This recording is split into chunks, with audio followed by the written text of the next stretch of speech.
Bismillahirrahmanirrahim. Rabbi syrah li sadri wa yassir li amri wahlul 'uqdatam min lisani yafqahu qawli. Rabbi zidni ilma warzuqni fahma. Allahumma la sahla illa ma ja'altahu sahla wa anta taj'alul hazna idza syi'ta sahla.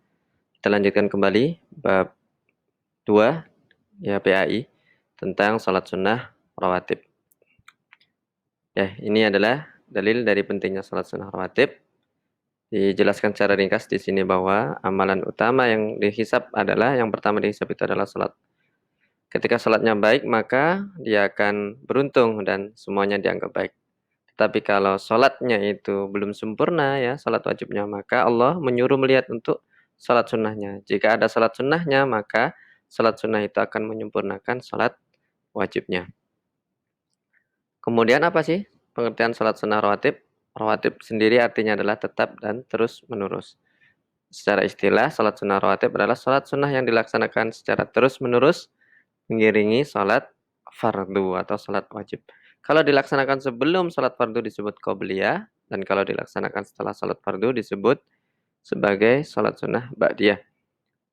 Nah, salat sunnah rawatib sendiri dibagi menjadi dua, yaitu yang muakkad, yang sangat ditekankan, sangat dianjurkan, karena Rasul hampir selalu melaksanakannya ya, kecuali sekali dua kali tidak melaksanakannya, supaya tidak dianggap wajib. Kemudian ghairu muakkad, yaitu kurang ditekankan, karena kadang-kadang Rasul melaksanakan, kadang-kadang meninggalkan. Ini pembagiannya ya. Untuk salat sunnah muakkad sendiri ada 2 rakaat sebelum subuh ya, qobliyah subuh atau biasa disebut sebagai salat sunnah fajar.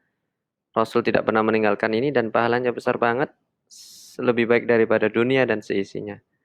Kemudian ada 2 rakaat, riwayat lain mengatakan 4 rakaat sebelum duhur dan 2 rakaat setelah duhur.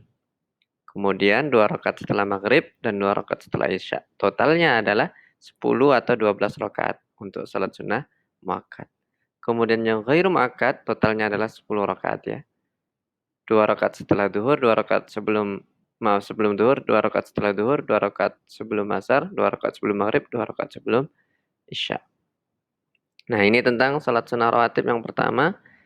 Pahalanya adalah dibangunkan Allah rumah di surga. Siapa yang rutin mengerjakan salat sunnah 12 rakaat, maka Allah akan bangunkan rumah di surga.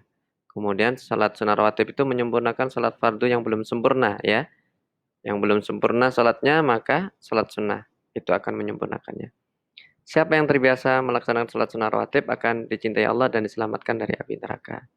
Kemudian salat sunnah rawatib itu boleh dilaksanakan di masjid, namun yang utama adalah dilaksanakan di rumah ya. Lebih baik dilaksanakan di rumah salat sunnah rawatib. Kemudian salat sunnah itu boleh dilaksanakan dengan duduk meskipun dia mampu berdiri. Tapi kalau dia mampu berdiri kok dia milih duduk, maka pahalanya adalah setengahnya.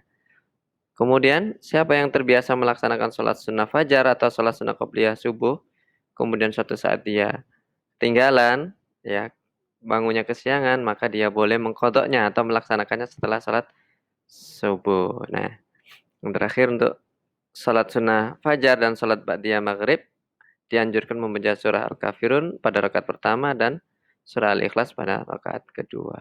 Kalian bisa mempausnya ya untuk memahami lebih detail.